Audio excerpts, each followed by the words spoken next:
নমস্কার, আপনারা দেখছেন খবরিয়া 24 লাইভ। আমি সুমিতেশ। আমার সঙ্গে আজকে রয়েছেন উত্তরবঙ্গ উন্নয়ন মন্ত্রী তথা তৃণমূল কংগ্রেসের কুচবিহার জেলা সভাপতি রবীন্দ্রনাথ ঘোষ। রবীন্দ্র নমস্কার। মূল প্রসঙ্গ যে সদ্য 5টি রাজ্যে নির্বাচন হয়ে গেল, বিধানসভার নির্বাচন। তার মধ্যে 3টি রাজ্য একদম হিন্দি বলয়ে, যেখানে বিজেপি গত 15 বছর ধরে রাজত্ব করেছে। তারপরে এবার পালাবদল হয়েছে, কংগ্রেস সেখানে ক্ষমতা দখল করেছে এবং এই 3টি রাজ্যেই কিন্তু মুখ্যমন্ত্রী পর্যন্ত শপথ গ্রহণ অনুষ্ঠান হয়ে গেছে। কিন্তু এই 3 রাজ্যের বিধানসভা নির্বাচন, তার ফলাফলের পরিপ্রেক্ষিতে যে বিষয়টা বারবার উঠে আসছে, যে আমাদের তৃণমূল কংগ্রেসের জেলা সভাপতি এখানে বসে আছেন, কুচবিহার জেলা সভাপতি, যে তারা যে স্বপ্নটা দেখেছিলেন যে মমতা বন্দ্যোপাধ্যায়কে মুখ্যমন্ত্রী থেকে এবার প্রধানমন্ত্রীর দিকে নিয়ে যাবেন কংগ্রেস জেতার পর, সেটা আদৌ কতটা সম্ভব থাকবে, অর্থাৎ হচ্ছে তৃতীয় ফ্রন্টের সম্ভাবনা কতটা থাকবে, আমরা এই সব প্রসঙ্গগুলো নিয়ে আলোচনা করব।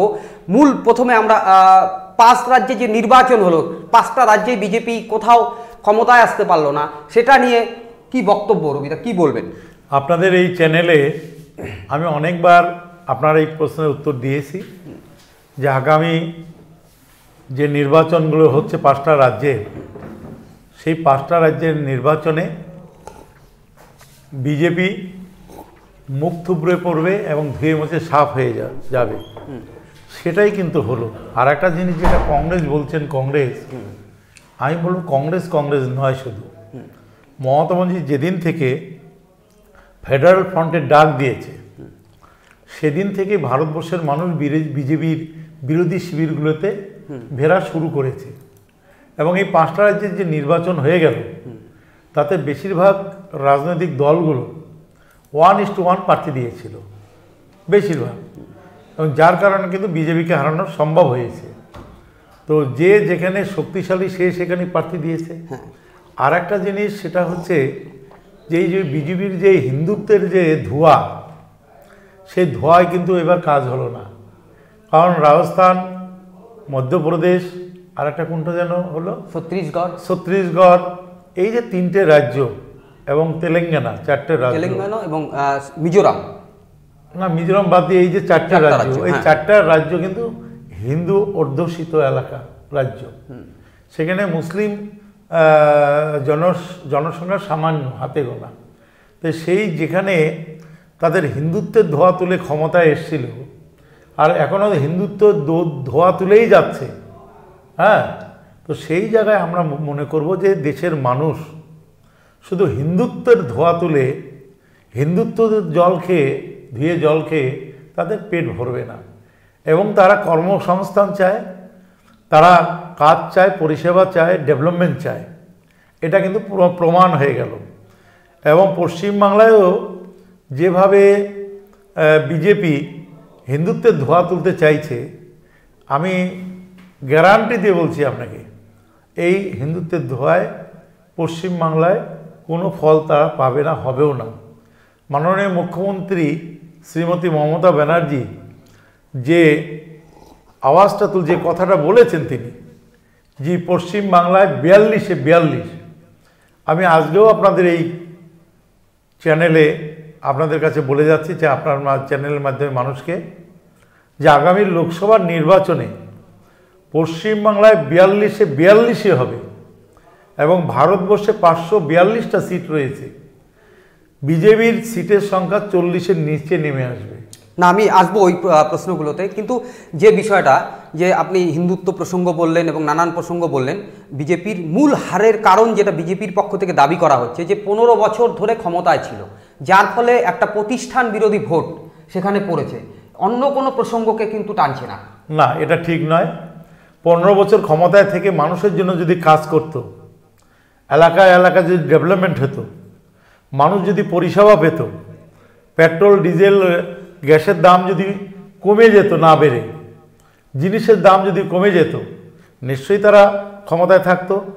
এবং সেই সমস্ত রাজ্যের কৃষকরা যেভাবে তারা আত্মহত্যা করেছে ঋণের দায়ে জর্জরিত হয়ে, ব্যাংকের ঋণ, সুদসহ, এবং তাদের উৎপাদিত ফসলের ন্যায্য মূল্য তারা পায়নি, ন্যায্য মূল্য না পেয়ে তারা লোকসানে বছরের পর বছর চলছিল।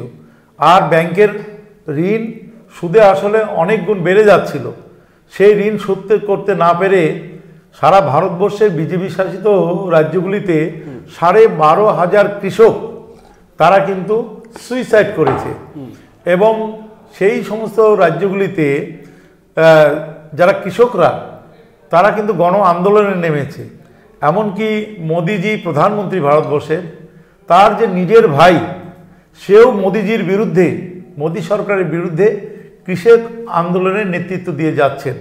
সুতরাং সেই ক্ষেত্রে মোদিজি 4.5 বছর আগেও যে স্লোগানগুলো দিয়েছিলেন, যে ইস্তাহার প্রকাশ করেছিলেন, স্লোগানের মূল স্লোগানটাই ছিল আচ্ছে দিন আয়েগা। কিন্তু 4.5 বছরের বেশি পরে আজকে কিন্তু ভারতবর্ষের মানুষ আচ্ছে দিন তো দেখতেই পারেনি। এত বুড়া দিন এসছে যে ভাবতেই পারেনি যে এত বুড়া দিন ভারতবর্ষের মানুষের কপালে আসতে পারে।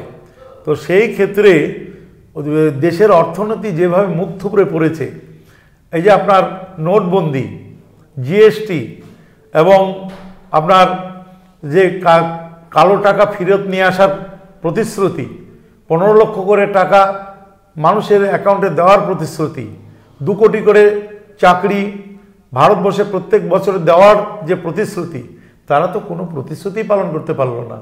মোদিজি 4.5 বছরে 400 দেশ, পৃথিবীর 400 দেশ ভ্রমণ করেছে, যেটা হিসাব এসছে প্রায় 20,000 কোটি টাকা তাতে খরচ হয়েছে।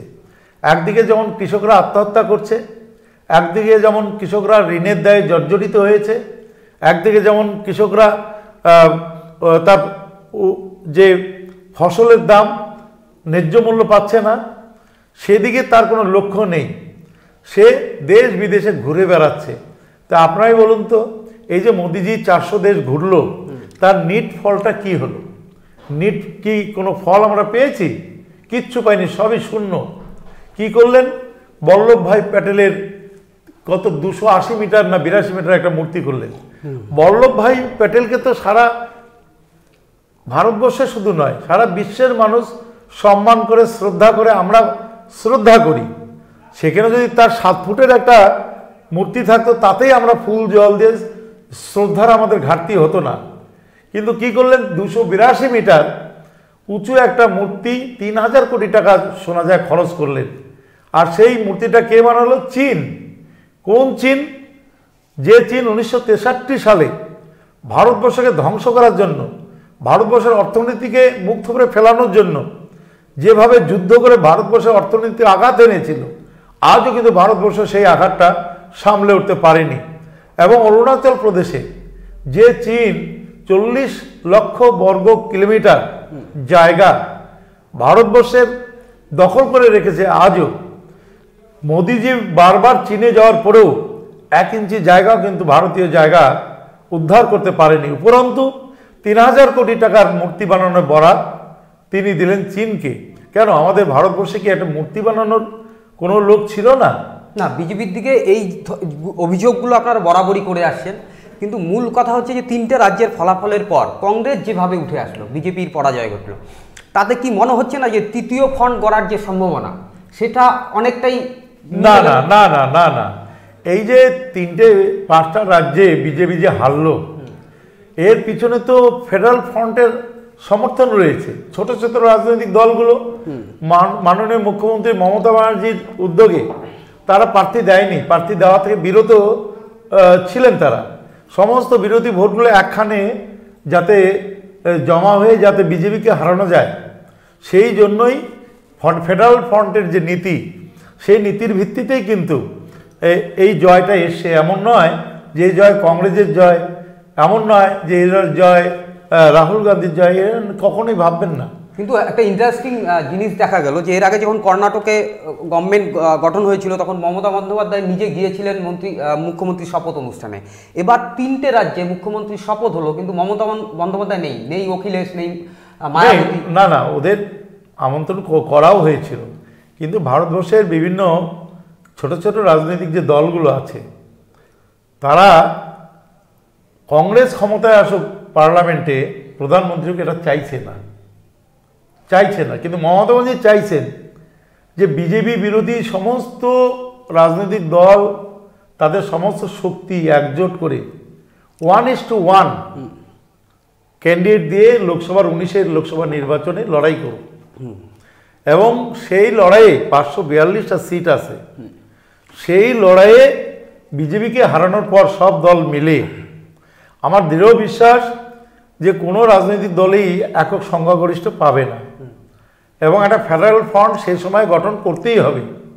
এখন সেই সময় ফেডারেল ফ্রন্টের যারা সর্বভারতীয় নেতৃত্ব রাজ্যে রাজ্যে রয়েছে তাদের নিয়ে বসে আলোচনার ভিত্তিতেই প্রধানমন্ত্রী নাম ঠিক হবে। তো সেই ক্ষেত্রে সেটা অনেক সময় বাকি আছে, নির্বাচন আগে হোক তারপরে। তবে এটুকু আমরা বলতে পারি, সারা ভারতবর্ষে যত রাজনৈতিক দল রয়েছে তারা সবাই স্বীকার করেছে যে ভারতবর্ষে এই মুহূর্তে ভারতবর্ষের মানুষের যে মুখ, সেই মুখটা হলো মমতা ব্যানার্জির মুখ, যে একটা যোগ্য নেতৃত্ব, সিনিয়র লিডারশিপ এবং এই মুহূর্তে ভারতবর্ষকে গড়ার, নতুন করে গড়ার এবং ভারতবর্ষের মানুষকে পরিষেবা দিয়ে ভারতবর্ষের অর্থনীতিকে চাঙ্গা করার যে স্বপ্নটা মানুষ দেখে, কৃষকরা খেয়ে পরে বাঁচার, তার ফসলের ন্যায্য মূল্য এবং কৃষক পরিবারগুলো যেভাবে বাঁচতে চায় সেই স্বপ্ন একমাত্র তাদের পূরণ করতে পারে মমতা ব্যানার্জি। সারা ভারতবর্ষের মানুষেরই মাননীয় মুখ্যমন্ত্রী মমতা ব্যানার্জির উপর আস্থা রয়েছে। ভারতবর্ষের মধ্যে পশ্চিমবঙ্গ একটা রাজ্য, এখানে মাননীয় মুখ্যমন্ত্রী কৃষকের পাশে যেভাবে দাঁড়িয়েছেন, কৃষকের জমির খাজনা মকুব করে দিয়েছেন, নামজারির খরচ মকুব করে দিয়েছেন এবং তাদের সমস্ত কৃষি জমির রাজ্য সরকার মমতা ব্যানার্জির নিজের উদ্যোগে তিনি ফসল যোজনা, বীমা যোজনা চালু করে তার সমস্ত কিস্তিটা রাজ্য সরকারের পক্ষ থেকে তিনি দিচ্ছেন। আর ফসল যখন ক্ষতি হয়, শিলাবৃষ্টি হোক, বৃষ্টি হোক, অতিবৃষ্টি, বন্যা হোক, কৃষকরা প্রত্যেকেই তার সেই ক্ষতিগ্রস্ত কৃষকরা সেই ক্ষতিপূরণটা পাচ্ছেন এবং ধানের দাম 1770 টাকা কুইন্টাল কৃষকরা পাচ্ছে, ন্যায্য দামটা তারা পাচ্ছে। তাই দেখবেন যে আমাদের রাজ্যের কৃষকরা তারা খুশি মমতা ব্যানার্জির উপরে এবং 2 টাকা কেজিতে ওই কৃষকরাও কিন্তু 35 কেজি খাদ্যশস্য তারা পাচ্ছে, গরিব মানুষ পাচ্ছে, বাকিরা অর্ধেক এবং তার কম দামে পাচ্ছে। এই সুযোগগুলো কিন্তু সারা ভারতবর্ষে নেই। পাশাপাশি পশ্চিমবাংলার যারা নাগরিক তারা প্রায় শতাধিক প্রকল্প বিনা পয়সায় তারা পাচ্ছে, শিক্ষা খাতে এবং স্বাস্থ্য বিভাগে, চলাচল, যোগাযোগ, ব্যবসা, বিভিন্ন খাতে সাধারণ মানুষ এই যে শতাধিক প্রকল্প বিনা পয়সায় পাচ্ছে। অন্য রাজ্যে এই প্রকল্প পরিষেবাগুলো কিনে নিতে হয়, কিনে ভোগ করতে হয়। এই যে শতাধিক প্রকল্পের পয়সাটা তাদের বেঁচে যাচ্ছে, তারা বিনা পয়সায় পাচ্ছে, তার জন্যই কিন্তু বাংলার মানুষ ভারতবর্ষের আর 28টা বাকি 28টা রাজ্যের থেকে এরা অনেক ভালো রয়েছে, খেয়ে পড়ে রয়েছে, এদের হাতে কাজ রয়েছে।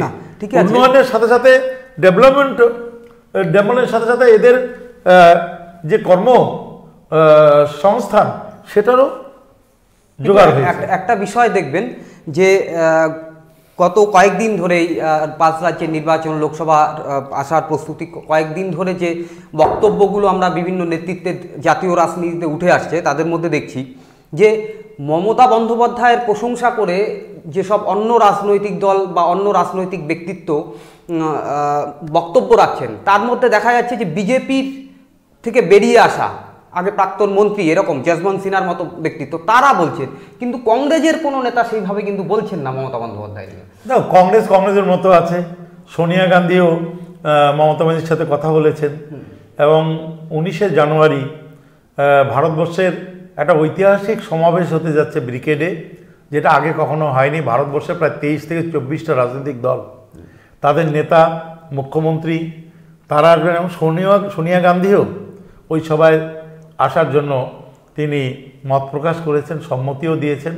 অর্থাৎ মানে 19শে জানুয়ারি ব্রিগেডে যেটা হতে যাচ্ছে সেটা ভারতবর্ষে এর আগে কোথাও কোনোদিন হয়নি। 22-23টা রাজনৈতিক দল, তাদের নেতারা এবং মুখ্যমন্ত্রীরা তারা এই সভায় হাজির থাকবেন। সুতরাং এই ক্ষেত্রে ভারতবর্ষের যে রাজনৈতিক দলগুলো রয়েছে এবং তারা কেউ কিন্তু, আমি আবার বলছি, এককভাবে কিন্তু ক্ষমতা আসা তাদের সম্ভব নয়।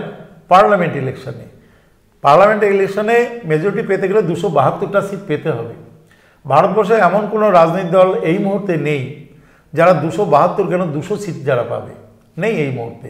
সেই ক্ষেত্রে একটা ফেডারেল ফ্রন্ট যেটা মাননীয় মুখ্যমন্ত্রী গঠন করে আস্তে আস্তে এগোচ্ছেন 19-এর দিকে, নির্বাচনের দিকে, ফেডারেল ফ্রন্টের মাধ্যমেই আগামী নির্বাচনে যেমন বিজেপিকে পরাস্ত করা সম্ভব হবে না, সেটা এবং সরকার গঠন সেটা ফেডারেল ফ্রন্ট কি করে হলো? যদি কংগ্রেসকে নিয়ে কোনো ফ্রন্ট হয় তাহলে তো সেটা ওই কংগ্রেসের যেটা ছিল ইউপিএ, সেটা হয়। ফেডারেল ফ্রন্ট তো হওয়ার না, কম ইউপিএ থাকছে না। ইউপিএতে সীমিত সংখ্যক কয়েকটা রাজনৈতিক দল ছিল, কিন্তু ফেডারেল ফ্রন্টে ভারতবর্ষে প্রায় 23টা দল একসাথে জোট বেঁধে বিজেপির বিরুদ্ধে লড়াই করার জন্য তারা সম্মতি দিয়েছেন এবং মাননীয় মুখ্যমন্ত্রীর সাথে দিল্লিতেও অনেকবার বৈঠক করেছেন, তারা কথা বলেছেন। আবার বিভিন্ন দলের রাজনৈতিক নেতারা তারা কলকাতায় এসে মাননীয় মুখ্যমন্ত্রীর সাথে দেখা করেও তারা কথা বলেছেন। ফারুক আবদুল্লাহ থেকে শুরু করে আপনার চন্দ্রবাবু নাইডু, অখিলেশ, তার হার্দিক প্যাটেল, কানহাইয়া, এসব নানা নেতারা, নানা রাজ্যের নেতারা সবাই এসে মাননীয় মুখ্যমন্ত্রীকে সামনে রেখেই আগামী দিনে যে লোকসভা নির্বাচনটা, সেই নির্বাচনটা কিন্তু করতে চাইছে। এটার অন্যথা কিছু নেই। কে কোন রাজ্যে ক্ষমতায় থাকলো না থাকলো সেটা নয়, লোকসভা নির্বাচনটা সম্পূর্ণ আলাদাভাবে হবে এবং লোকসভা নির্বাচনে যদি সমস্ত রাজনৈতিক দল এককাট্টাভাবে লড়াই করে তবেই একমাত্র বিজেপিকে একদম হারানো সম্ভব হবে। আপনাদের গোটা আমাদের এই রাজ্য ছাড়া আপনাদের কিন্তু আর অন্য কোনো রাজ্যে সেভাবে প্রভাব নেই। আপনার বিধানসভা নির্বাচনের পাশাপাশি আসামে পঞ্চায়েত নির্বাচন হয়ে গেল, সেখানে আপনারা চেষ্টাও করেছেন এনআরসি নিয়ে, সেখানে আপনারা জোরালো কণ্ঠে প্রতিবাদ করেছেন, যারা নাগরিকত্ব হারিয়েছিল তাদের পাশে দাঁড়িয়েছেন, কিন্তু তারপরেও দেখা গেল যে পঞ্চায়েত নির্বাচনে সেভাবে রেজাল্ট করতে পারলেন না। আসামে আমরা আগে আমাদের কোনো অর্গানাইজেশন ছিল না। আপনারা তো জানেন যে অর্গানাইজেশনটা জেতার জন্য যদি তৈরি করতে হয় তাহলে বুথ পর্যায়ে করতে হয়, বুথ এবং তারপরে অঞ্চল, ব্লক, মানে যেখানে আসামে বলা হয় সমষ্টি, জেলা, মানে স্তর বাই স্তর এটা করতে হয়, যেটা আসামে ছিল না, করাও সম্ভব হয়নি অল্প সময়ের মধ্যে। কিছু সংখ্যক সিট প্রার্থী দেওয়া হয়েছে, তাতে দেখা গেছে কিছু কিছু গ্রাম পঞ্চায়েতে জিতেছে, আর বেশিরভাগ গ্রাম পঞ্চায়েতে কোথাও সেকেন্ড, কোথাও বেশ ভালো ভোট। অর্থাৎ আমাদের একটা ভোট ব্যাংক যেটা একেবারেই ছিল না, সেই ভোট ব্যাংকটা শুরু হয়েছে। পশ্চিমবাংলায় যখন তৃণমূল কংগ্রেস প্রথম আত্মপ্রকাশ করলো, তখন প্রথম যে পঞ্চায়েত নির্বাচন, সেই নির্বাচনে কিন্তু এরকমই হয়েছিল। অর্থাৎ আমাদের কোনো ভোট ব্যাংক নিজস্ব ছিল না, কংগ্রেসের ভোট ব্যাংক, বামফ্রন্ট থেকে ভেঙে আসা ভোট ব্যাংক নিয়ে আমাদের একটা ভোট ব্যাংক আস্তে আস্তে তৈরি হচ্ছিল বুথ পর্যায়ে। তো সেই ক্ষেত্রে আসামের ক্ষেত্রেও আমরা যেমন বুথ পর্যায়ে সংগঠন ছিল না, করাও সম্ভব হয়নি অল্প সময়ে, অঞ্চল, ব্লক, জেলা পর্যায়েও করা সম্ভব হয়নি, তবে একটা ভোট ব্যাংক তৈরি হয়ে গেল প্রত্যেক বুথে বুথে, যেখানে প্রার্থী দেওয়া সম্ভব হয়েছে। এবং আমরা বিশ্বাস করছি যে লোকসভা নির্বাচনটা আলাদা। লোকসভা নির্বাচনে একটাই প্রার্থী হয় একটা সিটে, সেই ক্ষেত্রে দেখা যাবে যে তখন বুথ স্তরের যদি অর্গানাইজেশন নাও থাকে, মানুষের যে ভাবনা, মানুষের যে প্রতিবাদ এবং এনআরসির বিরুদ্ধে যে জোর কণ্ঠে মানুষের যে প্রতিবাদ রয়েছে, সেটা কিন্তু ভোটের বাক্সে গিয়ে প্রতিফলিত হয়। সেটা কি তৃণমূলের পক্ষে সম্ভব আসামে? নিশ্চয়ই। যে সমস্ত এলাকায় বাংলা ভাষাভাষী মানুষ রয়েছে বেশি সংখ্যক, যেমন কাচার এলাকা, তারপরে আপনার ধুবড়ী ডিস্ট্রিক্ট, তারপরে ওইদিকে কি বলে ওটাকে বরপেটা, এই সমস্ত অনেকগুলো ডিস্ট্রিক্ট রয়েছে, জেলা রয়েছে, যেই এলাকাগুলোতে বাঙালি অধ্যুষিত এলাকা, সেই এলাকাগুলোতে কিন্তু বাঙালি, হিন্দু বাঙালি এবং মুসলিম, এই দুই কমিউনিটি এবং হিন্দি ভাষাভাষী যাদের ওরা ভোটার তালিকা থেকে বাদ দিতে চাইছে, এরা যদি একসাথে হয় তাহলে কিন্তু আসামে আর কিছু হোক আর না হোক, বিজেপি 8টা সিট পেয়েছিল এর আগের বার, একটা সিটও পাবে না। আপনারা প্রার্থী দিয়ে যেটা সুবিধা করে দিবেন যে বিজেপি অন্য রাজনৈতিক দলের কিছু ভোট টানবেন, বিজেপি সুযোগ নিয়ে বেরিয়ে না, আমরা বিজেপি বিরোধী ভোটটাই টানবো আমরা। এবং এই যে আসামের যে এনআরসি নিয়ে যে প্রতিবাদটা পার্লামেন্টে এবং সর্বভারতীয় স্তরে, সেটা কিন্তু প্রথম থেকে মমতা ব্যানার্জি গর্জে উঠছিলেন। মমতা ব্যানার্জি একমাত্র তার একটা সংসদীয় টিম তিনি সরজমিনে দেখার জন্য পরপর দুবার তিনি কিন্তু আসামে পাঠিয়েছেন, 3 বার। তার আগে আমরা একটা টিম গেছে, তার সাথে আমিও যাওয়ার সুযোগ পেয়েছিলাম। এবং আসামের মানুষ মমতা ব্যানার্জির উপর কৃতজ্ঞ, কাছে কৃতজ্ঞ। এই জন্যই মমতা ব্যানার্জি যদি এই প্রতিবাদের ঝড়টা না তুলতো, তাহলে কিন্তু এতদিন ওই 40 লক্ষ মানুষকে ওরা তাড়িয়ে ছাড়তো, আবার নতুন করে উদ্বাস্ত করে ছাড়তো। সুতরাং মমতা ব্যানার্জির প্রতি তাদের আস্থা বিশ্বাস অটুট রয়েছে। এবং দেখবেন আগামী লোকসভা নির্বাচনে আসামেও ভোটের বাক্সে তা প্রতিফলিত হবে। গোটা দেশের মধ্যে সেভাবে অন্য কোনো রাজ্যে তৃণমূল কংগ্রেস নেই, কিন্তু না, এর আরেকটা কথা বলতে চাই, তৃণমূল কংগ্রেস নেই সেটা ঠিক, কিন্তু একটা সময় কিন্তু মণিপুরেও আমাদের 7টা সিট পেয়েছিলাম, আমরা কিন্তু ত্রিপুরাতেও সিট পেয়েছিলাম। তো সেই ক্ষেত্রে সারা ভারতবর্ষে আমাদের কিন্তু সমর্থক আছে, একেবারে কম না, 5, 7, 10% সমর্থক কিন্তু রয়েছে, যেখানে বিশেষ করে যেখানে বাঙালি মানুষের বাস আছে, সেই সমস্ত এলাকায় কিন্তু এটা সমর্থন রয়েছে। যেমন ঝাড়খণ্ডে রয়েছে, বিহার, উত্তরপ্রদেশে রয়েছে, সব জায়গায় সারা ভারতবর্ষে জুড়েই মমতা ব্যানার্জির গুণগ্রাহী, মমতা ব্যানার্জির সমর্থক, মমতা ব্যানার্জির আদর্শে অনুপ্রাণিত হওয়া মানুষ একটা ভালো সংখ্যা দাঁড়িয়ে গেছে এই মুহূর্তে। কারণ সারা ভারতবর্ষে বিশেষ করে গত 4.5 বছরে বিজেপি যে সাম্প্রদায়িকতার বিষ ছড়াচ্ছিল এবং বিভিন্ন যে বিরোধী নীতি গ্রহণ করেছে, নোটবন্দি থেকে শুরু করে জিএসটি থেকে শুরু করে আরও অন্যান্য পেট্রোল, ডিজেল, রান্নার গ্যাসের দাম বাড়ানো, এই ব্যাপারগুলোতে কিন্তু সবচেয়ে 1 নম্বরে প্রতিবাদ করেছে মমতা ব্যানার্জি। অর্থাৎ এই যে মানুষের জনবিরোধী নীতির বিরুদ্ধে যে প্রতিবাদ যেভাবে সদরূপে তিনি করেছেন, দিল্লির রাজধানীর বুকে দাঁড়িয়ে ভারতবর্ষের অন্যান্য রাজনৈতিক দলগুলোকে ছোট করতে চাইছে না, তারাও কিন্তু সাহস পায়নি সামনে এসে বুক চিতিয়ে বিজেপির বিরুদ্ধে স্টেটমেন্ট দিয়ে আন্দোলন করে প্রতিবাদ করতে। সুতরাং ভারতবর্ষের সাধারণ মানুষ, খেটে খাওয়া মানুষ, শ্রমজীবী মানুষ, কমন পাবলিক যাদের বলা হয়, মিডল ক্লাস পাবলিক যাদের বলা হয়, তারা কিন্তু মমতা ব্যানার্জির উপর তাদের একটা দুর্বলতা জন্মে গেছে, একটা কি বলবো, একটা তাকে নিয়ে একটা ভাবনা আলোচনা কিন্তু সারা ভারতবর্ষব্যাপী শুরু হয়েছে। অনেকেই বলছেন যে 5 রাজ্যের যে নির্বাচন ফলাফল হলো, তাতে তৃণমূল জাতীয় রাজনীতিতে কোনো সুবিধা করতে না পারলেও যে সুবিধাটা আপনাদের হয়েছে, যে বিজেপি যেভাবে এ রাজ্যে সংগঠিত হচ্ছিল সেটা কিছুটা দমে গেছে এবং সেটা আপনাদের স্বস্তি দিয়েছে। কিভাবে দেখবেন এই বিষয়টাকে? না, মানুষ যখন জোট বাঁধতে থাকবে তখন তো একটা আলাদা একটা ইকুয়েশন তৈরি হবে নাকি?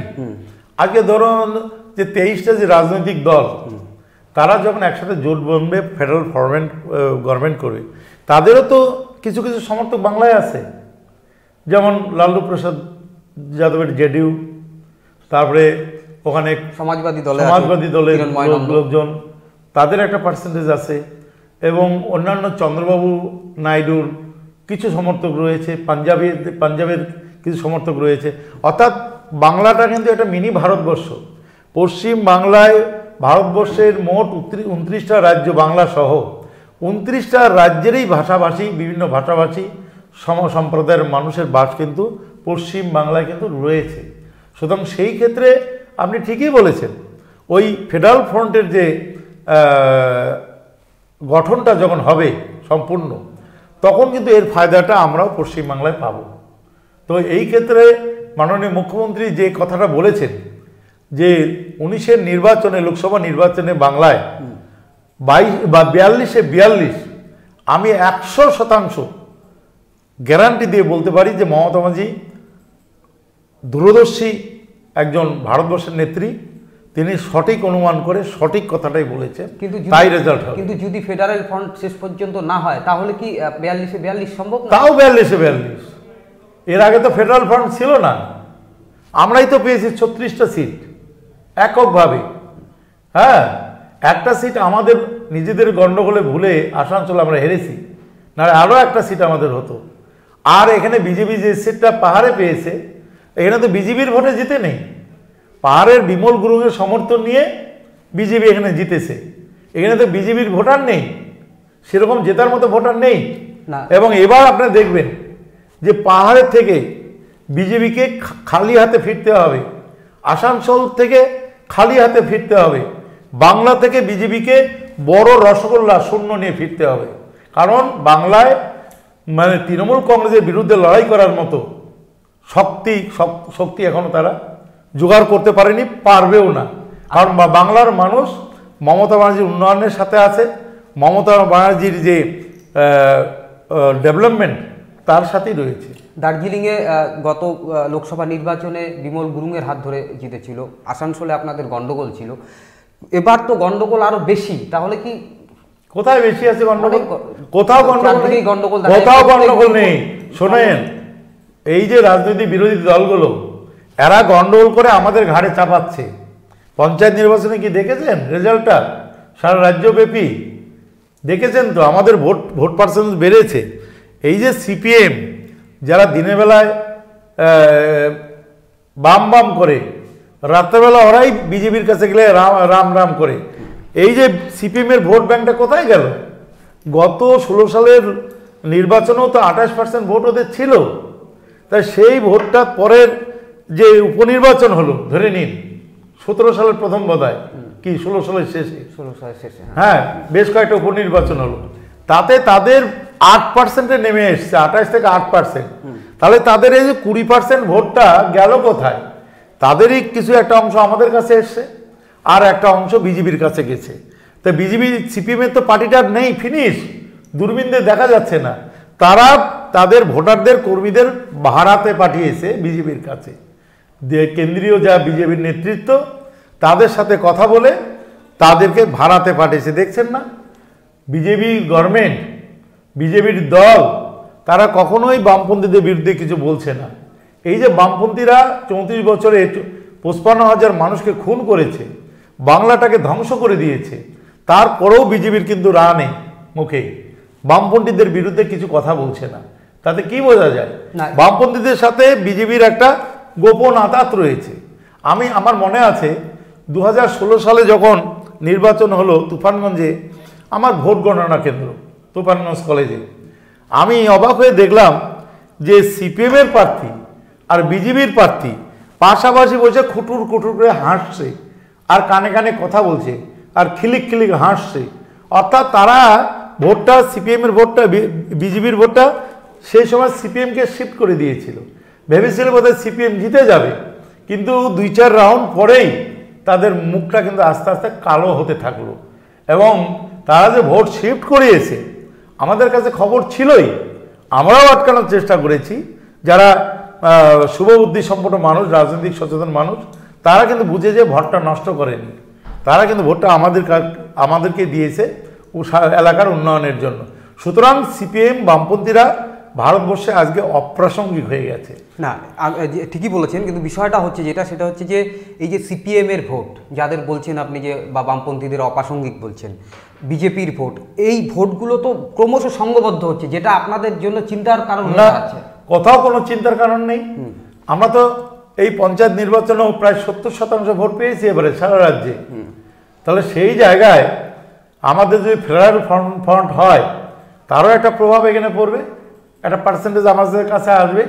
সুতরাং সিপিএম, বিজেপি, কংগ্রেস যদি একসাথেও হয়, তারপরেও ভোটের মার্জিন আপনি যোগ করে দেখুন যে আমাদের হারানোর ক্ষমতা ওদের নেই। যদি তাই না থাকে, তাহলে যে বারবার বিজেপি যে কর্মসূচিগুলো নিচ্ছে, আপনারা আটকে দিচ্ছেন কেন? তাহলে বিজেপি যে কর্মসূচিগুলো নিচ্ছে যদি রাজনৈতিক কর্মসূচি হতো, আমাদের আপত্তি ছিল না। যেহেতু ধর্মের ভিত্তিতে, ধর্মের সুশ্রুতি দিয়ে দাঙ্গা লাগানোর জন্য তাদের কর্মসূচির মূল লক্ষ্য, সেই জন্য আমাদের আপত্তিটা। আমরা বাংলার মানুষকে আমরা শান্তিতে রাখতে চাই, সুস্থভাবে রাখতে চাই, বাংলার মানুষকে হাসি খুশিতে রাখতে চাই। বাংলায় আমরা কখনোই কোনো সাম্প্রদায়িক শক্তিকে আমরা জায়গা দেব না। কোনো সাম্প্রদায়িক শক্তি এখানে দাঙ্গা লাগাক, মানুষে বিভেদ ঘটাক, আমরা ওটা হতে দেব না। আমরা দীর্ঘ সময় ধরে আলোচনা করছি, মূল প্রসঙ্গ সেটা হচ্ছে যে 5 রাজ্যে বিধানসভার নির্বাচন হয়ে গেল, সেখানে বিজেপি কোনো রাজ্যে জিততে পারলো না এবং 3 রাজ্য, যেটা 3টি বড় রাজ্য ছিল, মধ্যপ্রদেশ, ঝাড়খণ্ড এবং রাজস্থান, 3টি রাজ্যেই কংগ্রেস সরকার গঠন করেছে। এবং তারপরে কিন্তু আমাদের এই রাজ্যে তৃণমূল কংগ্রেস, এই রাজ্যে যারা ক্ষমতায় আছে, ক্ষমতাসীন দল তৃণমূল কংগ্রেস, যে ফেডারেল ফ্রন্টের কথা বলছে, অনেক তৃণমূল কংগ্রেসের নেতৃত্ব যারা স্বপ্ন দেখছেন যে মুখ্যমন্ত্রী হবেন, প্রধানমন্ত্রী হবেন আমাদের এই রাজ্যের মুখ্যমন্ত্রী বা তৃণমূল নেত্রী, সেটা কতটা সম্ভব, আদৌ সেটা সম্ভব কিনা, সেটা নিয়ে আমরা আলোচনা করছিলাম। আমি আলোচনা প্রসঙ্গেই করব যে একদিকে যেমন কিছুদিন আগে আমরা দেখেছি কুচবিহারে বিজেপি রথযাত্রা শুরু করতে চাইছিল এবং শেষ পর্যন্ত সেটা আদালতের রায়ে বাতিল হয়ে যায় এবং তারপরে আদালতে মামলা চলছে, আলোচনা চলছে এবং তার পরবর্তীতে আবার শোনা যাচ্ছে যে এরপরে পদযাত্রা শুরু হবে।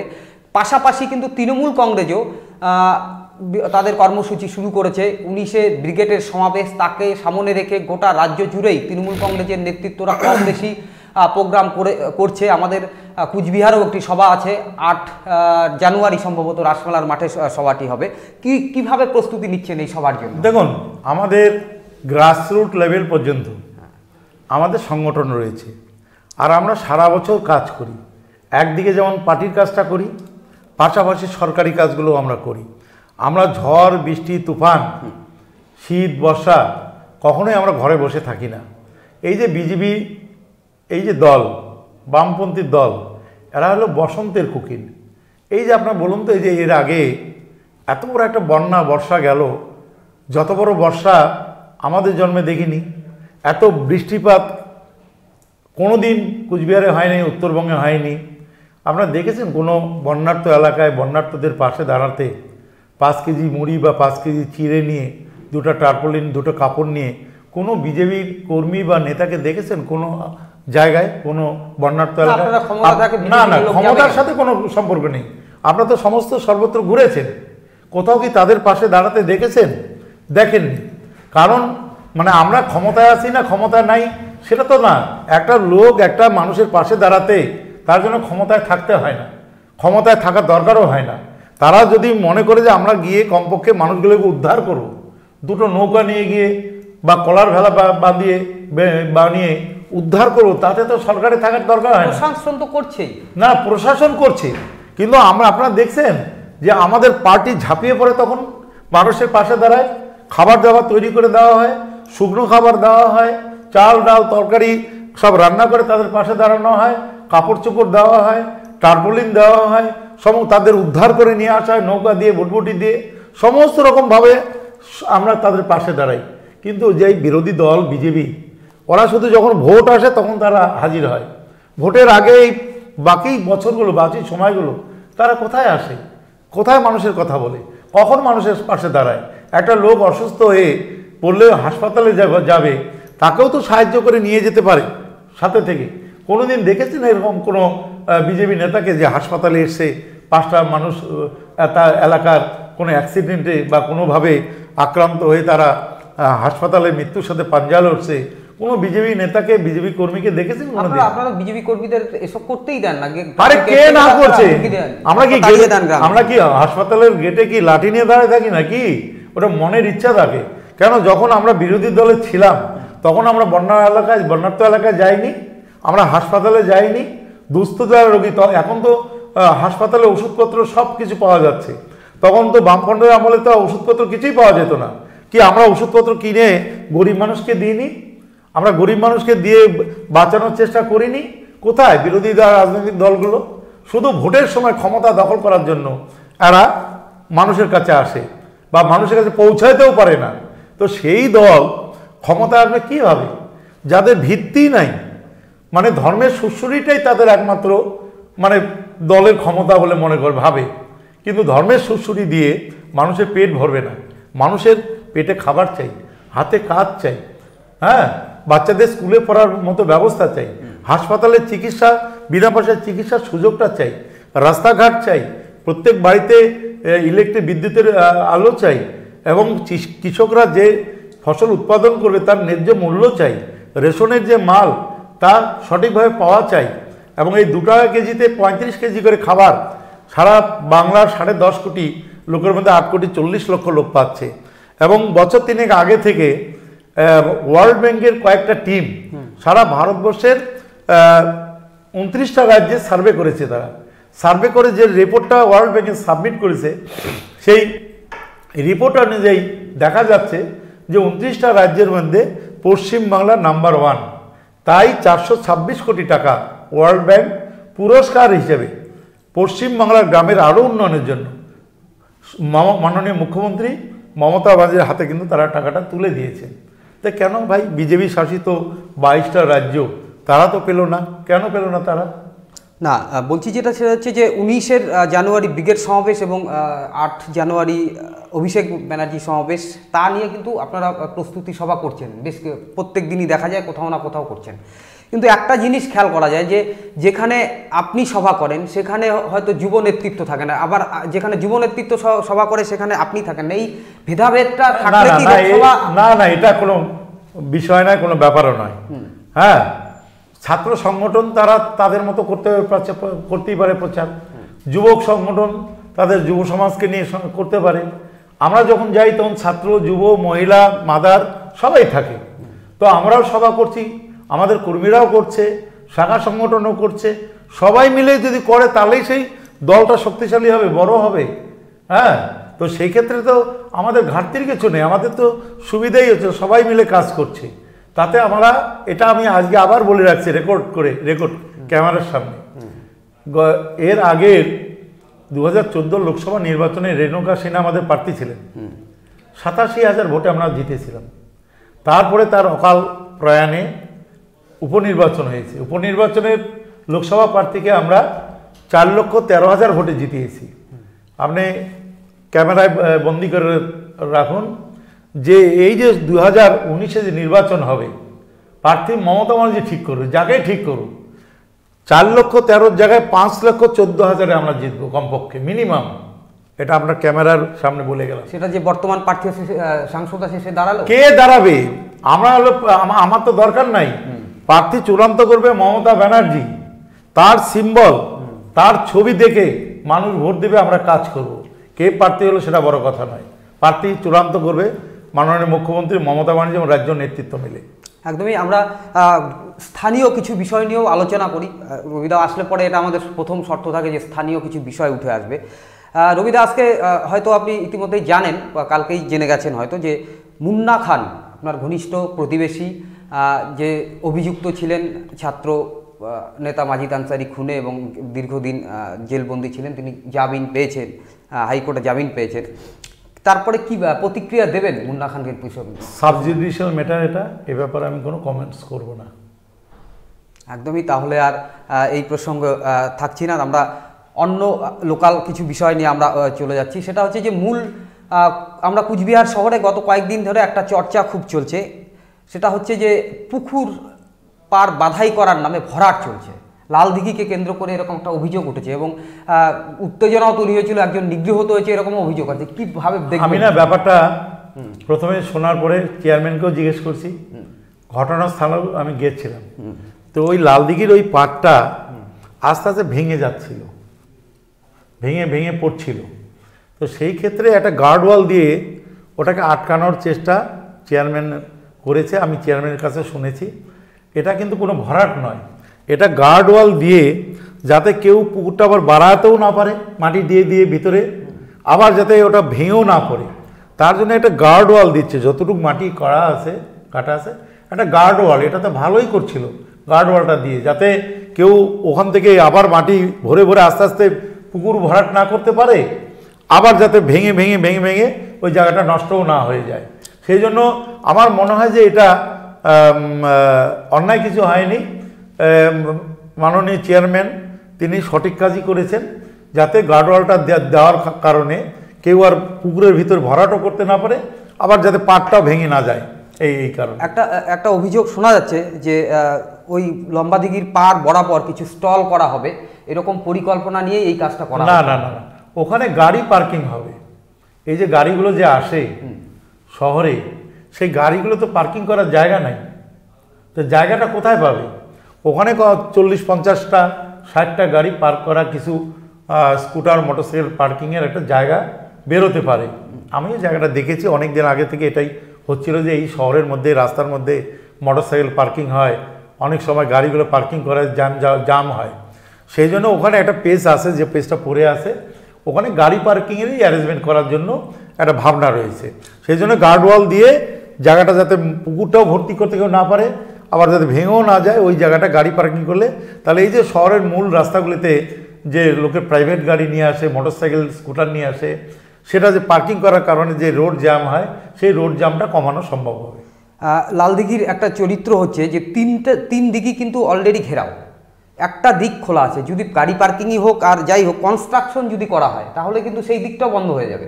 কনস্ট্রাকশন হবে না, শুধু পার্টটা গার্ডওয়াল দেওয়া হচ্ছে আটকানোর জন্য, মাটিটা আটকানোর জন্য, আর যাতে আবার কেউ মাটি কেটে ভেতরের দিকেও না যেতে পারে, তার জন্য এই গার্ডওয়ালটা আপনার গিয়ে দেখে আসবেন, ছবি তুলে আনলেই বুঝতে পারবেন যে অভিযোগটা কতটা অসত্য। যারা এই অভিযোগগুলো করছে তারা উন্নয়নটাও চায় না, সমস্যাগুলো সমাধান করতে চায় না। কারণ সমস্যাগুলো যখন হয় তখন শহরের মানুষ প্রথমে চেয়ারম্যানকেই, পৌরসভার চেয়ারম্যানকেই ধরে, আবার যখন সে সমাধানের চেষ্টা করবে তখন আবার তার বিরুদ্ধে অভিযোগ জানাবে। এটা তো হয় না। হয় সমস্যা সমাধানে সাহায্য করো, আর নাহলে সমস্যা যেয়ে থাকবে, বিরোধিতা করবে না। দুটোর একটা রাস্তা যেতে হবে। একদমই। আমরা দীর্ঘ সময় ধরে আলোচনা করলাম, আরও বেশ কিছু প্রশ্ন ছিল যেটা নেওয়ার ইচ্ছে ছিল, কিন্তু আজকে যথেষ্ট সময় হয়ে গিয়েছে, আজকে আমাদের এখানেই রাখতে হচ্ছে। আবার কিছুদিনের মধ্যে রবিদা আমাদের অভিভাবক কুচবিহার শহরের, কুচবিহার জেলার, এবং পাশাপাশি হচ্ছে যে রবিদা এমন একজন রাজনৈতিক ব্যক্তিত্ব যে বারবারই রবিদাকে আমরা যদি আমাদের স্টুডিওতে আনতে পারি, বিভিন্ন বিষয় নিয়ে, আন্তর্জাতিক, জাতীয় এবং রাজ্যের, জেলার সমস্ত বিষয় নিয়ে নানা দিক উঠে আসে, রাজনীতির বিভিন্ন প্রসঙ্গ উঠে আসে। এই জন্য আমরা বারবারই চাই রবীন্দ্রনাথ ঘোষ আমাদের স্টুডিওতে আসুন, এবং আমরা যতটা পারবো তার কাছ থেকে আমাদের যে দর্শক শ্রোতা আছেন তাদের কাছে তার বক্তব্য পৌঁছে দেওয়ার চেষ্টা করব। এই বলে আমি 30 সেকেন্ড সময় নেব আপনার কাছে। হ্যাঁ, বলুন। মাননীয় মুখ্যমন্ত্রী মমতা ব্যানার্জি যখন গত মাসে 29 তারিখে কুচবিহারে এসেছিলেন, অ্যাডমিনিস্ট্রেটিভ মিটিং করেছিলেন, সেই সময় তিনি একটা ব্যাপারে উদ্বেগ প্রকাশ করেছিলেন যে কুচবিহার জেলায় 116 কোটি টাকা বিদ্যুতের বিল গ্রাহকদের কাছে বকেয়া রয়েছে।